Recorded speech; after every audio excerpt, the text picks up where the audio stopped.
नमस्कार। हमारे YouTube channel में आप सभी का स्वागत है। हम अब तक संविधान के भाग 20 तक पढ़ चुके हैं। आज हम पढ़ेंगे संविधान का भाग 21।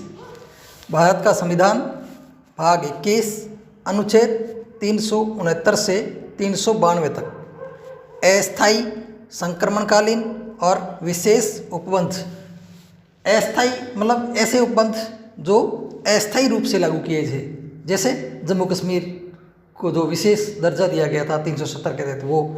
और संक्रमणकालीन का मतलब वो है कि अंग्रेजी शासन और आज़ाद जब भारत हुआ, भारत का जो संविधान लागू हुआ उसके बीच का, यानी दोनों को कैसे समायोजित किया जा सके, उससे पहले के जो कानून हैं, उसके पहले के जो प्रावधान हैं, उनकी व्यवस्था कैसे की गई, उनके जो पहले पदाधिकारी थे या जो राज्यपाल और जो ये राष्ट्रपति से संबंधित उनके पदाधिकारी और उनके बारे में क्या प्रावधान किए गए, वो सारे के सारे इसमें वर्णन है। और विशेष उपबंध और किन किन विषयों के ऊपर, किन के राज्यों के ऊपर जो विशेष दर्जा या विशेष प्रावधान किए गए, वो इसके बारे में वर्णन है। तो हम एक एक करके पढ़ेंगे। अनुच्छेद 369 राज्य सूची के विषयों पर विधि बनाने की संसद की ऐसी शक्ति मानो वह समवर्ती सूची के विषय हों। यानी ऐसे विषयों पर संघ सरकार कानून बनाती थी या उनको कानून बनाने का अधिकार दिया गया है संविधान के अंदर, जैसे वो दिखने में ऐसे लगते हैं जैसे वो समवर्ती सूची के विषय हो। यानी कानून इस प्रकार से बनानी थी, उनको ऐसा महसूस होता है कि वो विषय क्या है तो राज्यों से संबंधित, लेकिन समवर्ती सूची से संबंधित अगर विषय है उस प्रकार से कानून बनाती थी। यानी समवर्ती सूची क्या है? समवर्ती सूची के अंदर राज्य और केंद्र सरकार दोनों मिल करके विधि बनाती है, उस प्रकार के ये कानून बनाती थी। कौन बनाती है? संसद। राज्य सूची के विषयों पर विधि बनाने की संसद की ऐसी शक्ति मानो वह समवर्ती सूची के विषय में हो, जैसे सूती वस्त्र उद्योग, कोयला, कच्चा माल, ऊनी वस्त्र, अभ्रक, लौह इस्पात। किंतु इनके बारे में एक शर्त और रख दी, ये संविधान लागू होने के केवल 5 वर्ष तक ही लागू रहेंगे। ये जो प्रावधान है, ये जो संसद है वो इनके बारे में जो कानून या विधि बनाने की जो विषय है वो केवल संविधान लागू होने के यानी 26 जनवरी 1950 के बाद में सिर्फ 5 वर्ष तक ही ये लागू रहेगी। तो उसके बाद में अनुच्छेद 370, ये यानी पहले वाला तो पॉइंट अपना सिद्ध हो रहा है ना, अस्थायी प्रावधान। यानी ये अस्थायी प्रावधान है कितने टाइम के लिए? सिर्फ 5 साल के लिए। फिर है अनुच्छेद 370 जम्मू कश्मीर राज्य को विशेष दर्जा। जम्मू कश्मीर राज्य को 370 धारा 370 कितनी प्रचलित थी, अब इसको हटा दी गई है पिछली सरकार ने। अभी जो पिछले 1-2 साल पहले इनको हटा दिया गया है। अनुच्छेद 370 या 370 जो धारा है वो हटा दी गई है। जो राज्य जम्मू कश्मीर जो राज्य को विशेष दर्जा या विशेष प्रावधान दिए गए थे वो समाप्त करके, राज्य का दर्जा ही समाप्त करके वहाँ क्या बना दिए गए हैं? 2 केंद्र शासित प्रदेश बना दिए गए हैं, जम्मू कश्मीर और लद्दाख। ये 2 यूटीज बना दिए गए हैं, केंद्र शासित प्रदेश बना दिए गए हैं। तो ये प्रावधान भी क्या हो गया? अस्थायी हो गया, क्योंकि उसमें क्या दिया हुआ है? अस्थायी प्रावधान। तो ये अस्थायी रूप से किए गए ये जो राष्ट्रपति है वो अपने एक आदेश के द्वारा इसको समाप्त कर सकता है। तो ये अस्थायी प्रावधान हो गया। तो ये भी अस्थायी प्रावधान हो गया, ये भी अस्थायी प्रावधान हो गया। अब है विशेष अनुच्छेद 371 गुजरात और महाराष्ट्र के संबंध में विशेष उपबंध। गुजरात और महाराष्ट्र के संबंध में क्या क्या प्रावधान किए गए, क्या क्या वो विशेष उपबंध, उनके बारे में क्या विशेष प्रबंध किए गए, वो किसमें दिया है? 371 में। अब 371A में नागालैंड राज्य के संबंध में विशेष उपबंध। नागालैंड के बारे में क्या क्या इनको स्वतंत्रता दी गई, क्या क्या इनको प्रावधान किए गए, वो सारे के सारे किसमें हैं? अनुच्छेद 371A। 371B के अंदर असम राज्य के संबंध में विशेष उपबंध, असम राज्य के बारे में विशेष उपबंध। 371C में मणिपुर राज्य के बारे में विशेष उपबंध। 371B C क्या है? मणिपुर राज्य के बारे में विशेष उपबंध, और 371D के अंदर आंध्र प्रदेश राज्य के बारे में विशेष उपबंध। आंध्र प्रदेश राज्य के बारे में विशेष उपबंध किसमें है? 271D। फिर है 371E के अंदर आंध्र प्रदेश में केंद्रीय विश्वविद्यालय। विश्वविद्यालय के लिए देखो ई से अगर आप ऐसे भी याद कर सकते हो ना, 371E, ई का मतलब एजुकेशन। एजुकेशन कहाँ मिलती है? विश्वविद्यालय में। तो आंध्र प्रदेश में केंद्रीय विश्वविद्यालय की स्थापना किसमें है? 371E के तहत। और 371F के अंदर F जो है वो सिक्किम राज्य के लिए विशेष उपबंध। F 371F क्या है? सिक्किम राज्य के बारे में विशेष उपबंध। 371G में मिजोरम राज्य के बारे में विशेष उपबंध। और 371H के अंदर अरुणाचल प्रदेश के जो राज्य है उसके बारे में विशेष उपबंध। और 371I है वो गोवा के बारे में विशेष उपबंध। तो ये हो गए विशेष उपबंध। विशेष उपबंध में बात सिद्ध हो रही है विशेष उपबंध। फिर है अनुच्छेद 372, विद्यमान विधियों का प्रवर्त रहना या अनुकूलना। ये वाला संक्रमणकालीन ये चीज़ें इसमें सिद्ध हो रही है। देखो विद्यमान यानी पूर्व में जो विद्यमान विधियां थी, संविधान लागू होने से पहले के जो प्रावधान थे, वो अगर भारत की वर्तमान स्थिति के अनुकूल है तो उनको बने रखने का या अनुकूलन करने का जो है वो प्रावधान किसमें है? अनुच्छेद 372 के अंदर। यानी संविधान लागू होने से पहले कोई न कोई तो प्रावधान थे, कोई न कोई विधि या कानून बने हुए थे। उन कानूनों को एज इट इज़ रखा गया। अगर वो भारत के वर्तमान स्थिति के या तत्कालीन स्थिति के अनुकूल है तो उनको वैसे का वैसा रखा गया।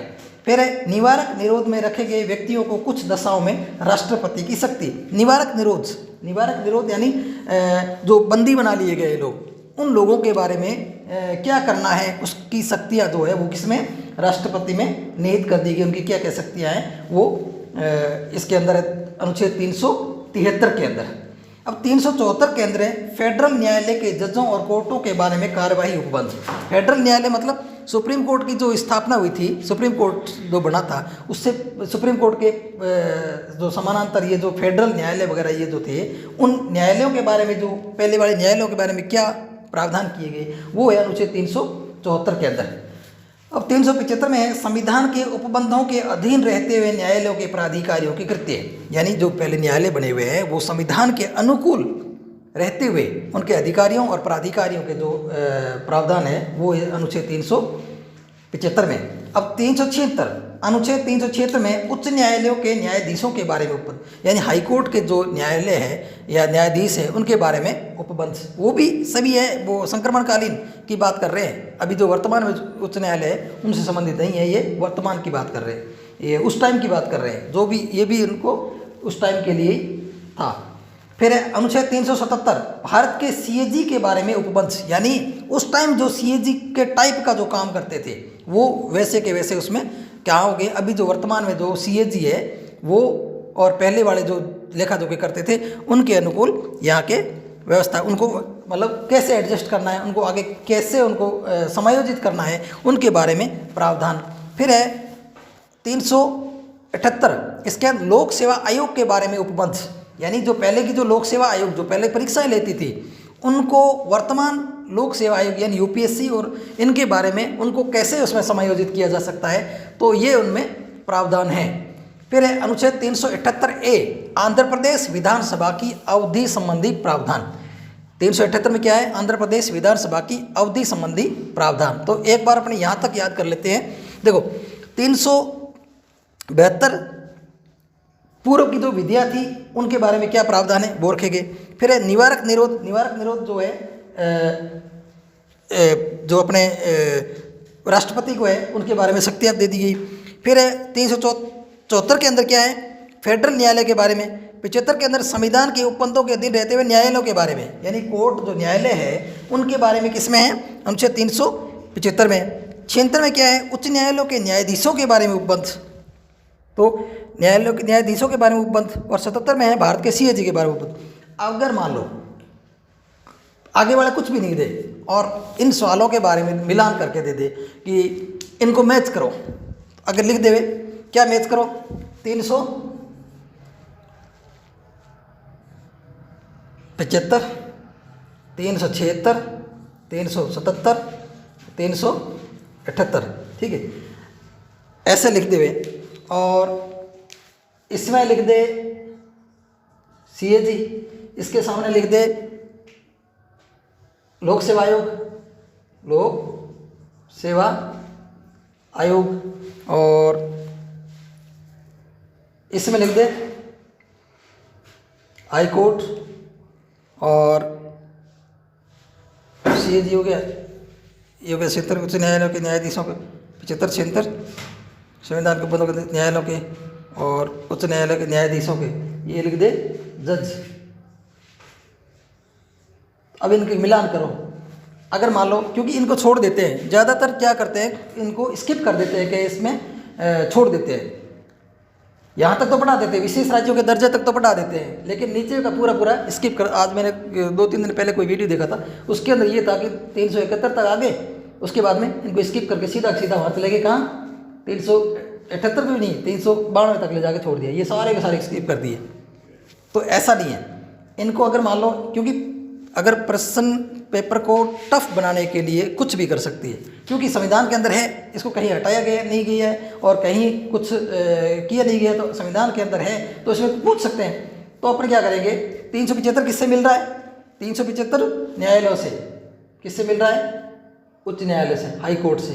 376 किससे मिल रहा है, जजों से, 376 जज से मिल रहा है। और 377 किससे मिल रहा है, CAG से, 377 CAG से। और 378 किससे मिल रहा है, लोक सेवा आयोग से। तो इस तरह से मिलान कर सकते हैं। लेकिन अगर मान लो किसी के पढ़ा हुआ ही नहीं है कि यार लोक सेवा आयोग तो यहाँ है ही नहीं, वो तो 308 से लेके 323 के बीच में वहाँ है इनका, तो इसमें क्या है, कन्फ्यूज हो जाता है। फिर हाई कोर्ट का देखें कि तो हाई कोर्ट का तो इसमें था ही नहीं, 124 के बाद में है। और CAG तो खाली किसमें है, 148 से लेके 151 के बीच में, वही है ना।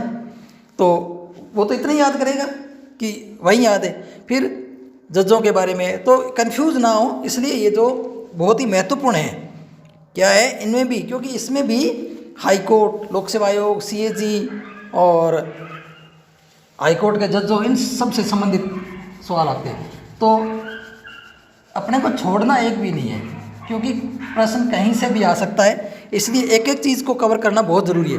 फिर अपन इन जो विशेष राज्यों का दर्जा है, इनको भी अपन याद करेंगे। याद करने की जो ट्रिक है, देखो, गुमनाम आसमान जी, आसमा जी, आसमा जी, आसमान को आसमा बिंदी लगा के ऊपर आसमा बोलते हैं ना। गुमनाम आसमा जी, गुम से क्या हो गया, गुजरात और महाराष्ट्र, गुजरात और महाराष्ट्र, इनको विशेष दर्जा प्राप्त हो गया। फिर नाम में क्या हो गया, नागालैंड, असम और मणिपुर नाम में। फिर आसमान, आ से डबल ए, आसमान जी, आसमान को एक सम्मानजनक शब्द देने के लिए उसके आगे जी ओ लगा देते हैं, आसमान जी। आंध्र प्रदेश में पहले वाले में क्या है, विशेष दर्जा, और आंध्र प्रदेश इसमें क्या है, एजुकेशन। 2 है ना, दो ए में कंफ्यूज मत होना, एक ए में तो है उसको विशेष दर्जा, और एक ए का क्या है, उसमें केंद्रीय विश्वविद्यालय यानी एजुकेशन, ई से। फिर एस से सिक्किम, एस से सिक्किम, और एम से मिजोरम, ए से अरुणाचल प्रदेश, और जी से गोवा। तो ये हो गया गुमनाम आसमा जी। ऐसे कर लो, हम तो ऐसे भी याद करते थे, नामा स्मेघ, मान लो इनको ऐसे याद कर लो। 71 के अंदर 2 राज्य हैं, वैसे भी याद कर सकते हो। 71 के अंदर 371 के अंदर 2 राज्य हैं, गुजरात और महाराष्ट्र, गुजरात और महाराष्ट्र। फिर ये जो ABCDEFGHI तक है ना, इसको एक नामा स्मेघ भी कर सकते हैं। नामा, देखो नामा, ये नामा डबल है ना, नामा स्मेघ, नामा स्मेघ। नागालैंड, असम, मणिपुर, आंध्र प्रदेश, फिर सिक्किम, फिर मिजोरम, फिर आंध्र प्रदेश, फिर गोवा। ये हो गया इसकी ट्रिक। कैसे भी याद कर लो, गुमनाम आसमान जी, या नामा, इसमें एक पहले ये 2 याद कर लो। 70 में जम्मू कश्मीर, इसको याद करने की वैसे ही आप सबको याद होगा। अब 378 में क्या है, लोक सेवा आयोग के बारे में उपवंश, यानी पहले वाली लोकसभा और वर्तमान लोकसभा में समायोजन कैसे किया जाता है वो इसके बारे में हो गया। फिर अनुच्छेद 371 में अनुसार ये आंध्र प्रदेश है उसकी विधानसभा की संबंध में जो प्रावधान है वो। फिर 379 से लेके 391 तक ये वर्तमान में हटा दिए गए हैं, ये हटा दिए गए हैं, इनको निरसन कर दिया गया है, इसको बाहर निकाल दिया गया, खत्म कर दिया गया है। क्या क्या थे इसमें, देखो प्रांतीय संसद और उसके अध्यक्ष और उपाध्यक्ष के, प्रांतीय संसद प्रांत के नाम की कोई चीज़ नहीं है यहाँ, तो प्रांतीय संसद के अध्यक्ष उपाध्यक्ष का कोई मतलब नहीं है। फिर राष्ट्रपति संबंधी प्रावधान, राष्ट्रपति संबंधी प्रावधान जो वर्तमान में, पहले जो था ना उसको हटा दिया गया, वर्तमान में जो कार्यपालिका के अंदर जो राष्ट्रपति के जो प्रावधान है वो कर दिया गया है। फिर 381 में राष्ट्रपति की मंत्रिपरिषद, राष्ट्रपति के अलग से कोई मंत्रिपरिषद नहीं है और इसलिए ये भी कोई काम की चीज़ नहीं है। 382 प्रथम अनुसूची भाग 1 के राज्यों का प्रावधान, अब ABCD तो खत्म ही कर दिया गया है, राज्य हमारे एक ही श्रेणी के राज्य हैं, राज्य और केंद्र शासित प्रदेश, तो ये भी कोई मतलब इसका कोई अभी वो नहीं है, औचित्य नहीं है। 383 में प्रांतों के राज्यपाल और उसके प्रावधान, प्रांत रहे नहीं इसलिए राज्यपाल भी नहीं है। राज्यपालों की मंत्रिपरिषद, राज्यपाल नहीं है तो उसकी मतलब राज्यपाल पहले वाले नहीं है तो उनकी मंत्रिपरिषद अलग से नहीं है। प्रथम अनुसूची भाग B के राज्यों के प्रावधान, भाग B के भी कोई राज्य नहीं है इसलिए निरसन, और इनकी मंत्रिपरिषद प्रथम अनुसूची के भाग B के राज्य। 387 कतिपय चुनाव और जनसंख्या संबंधी, यानी इनके ये चीज़ें हैं नहीं, इनसे संबंधित ये चुनाव वाली प्रक्रिया थी। अंतिम संसद और अंतिम विधायिकाओं की रिक्ति भरने का प्रावधान, यानी उस टाइम जो संसद चल रही थी उस टाइम जो चुने हुए जो सदस्य थे उनके बारे में क्या क्या प्रावधान किया गया है और उनका जो रिक्तियाँ अगर हो गई है तो उनको भरने के बारे में क्या क्या प्रावधान कर दिए गए हैं, तो वो इसमें था, ये भी निरसन कर दिया। फिर है डोमिनियन विधायिका और प्रांतों के लंबित विधेयकों के बारे में, यानी जो पहले जो सरकार थी ना, अंग्रेजों की सरकार थी, आज़ादी से पहले या संविधान लागू होने से पहले जो उनके कानून चल रहे थे, उन कानूनों में जो लंबित पड़े कानून हैं उनके बारे में क्या प्रावधान किया गया है वो भी इसमें रखे गए थे, जो अभी ये कोई काम के नहीं है, जो हुआ वो हो गया। फिर संविधान लागू होने की तिथि से मार्च 1950 के 31वें दिन तक के बीच में जो खर्चा हुआ उसका प्रावधान, यानी कितना खर्चा लागू कब हुआ था, 26 जनवरी 1950, 26 जनवरी 1950 और 31 मार्च यानी लास्ट वाली तारीख 31 मार्च 1950 के बीच में जो खर्चा करना था उसके बारे में प्रावधान था, ये भी एक प्रावधान था, उस टाइम तक खत्म हो गया ये भी। और फिर है कतिपय आकस्मिक रिक्तियों के संबंध में, यानी उस टाइम जो आकस्मिक रिक्तियाँ हो गई, जो इमरजेंसी में जो मतलब जो खाली स्थान हो गए उनको कैसे भरे उनके संबंध में। फिर है ये जो रखा गया है कठिनाइयों को दूर करने के संबंध में राष्ट्रपति की शक्ति, यानी इन सब कठिनाइयों को या वर्तमान में भी कोई कठिनाई है उनको दूर करने के संबंध में जो राष्ट्रपति की जो शक्तियाँ हैं वो इसमें अनुच्छेद 392 में रखी गई है। ठीक है, अब अपना भाग रहा है 21 तक भाग कंप्लीट हो गए, छोटा सा भाग है उसमें 2-3 अनुच्छेद है, तो लेकिन महत्वपूर्ण है, बहुत ही महत्वपूर्ण जो चीज़ उसमें एक ऐसी चीज़ है जो हर किसी को पता नहीं है। अब बड़ी बड़ी कोचिंग सेंटरों में भी पढ़ाते हैं ना, उनमें भी वो गलत बोलते हैं, यानी भारत का संविधान है या भारतीय संविधान, इन दोनों के अंदर डिफरेंस क्या है और इन दोनों के अंदर सही क्या है और गलत क्या है, ये कल वाली वीडियो के अंदर आपको बताया जाएगा, क्योंकि बड़ी बड़ी कोचिंगों के अंदर वो गलत दे रहे हैं। भारतीय संविधान सही है या भारत का संविधान, इंडियन कॉन्स्टिट्यूशन सही है या कॉन्स्टिट्यूशन ऑफ इंडिया ये सही है, इन चीज़ों के बारे में एक कल के क्लास में आपको बताया जाएगा। तो आज का ये जो टॉपिक हुआ ख़त्म, भाग 21 लगभग हमारे घर घर संविधान पहुंचाने की जो पहली जो सीढ़ी है वो हम लगभग कंप्लीट करने वाले हैं।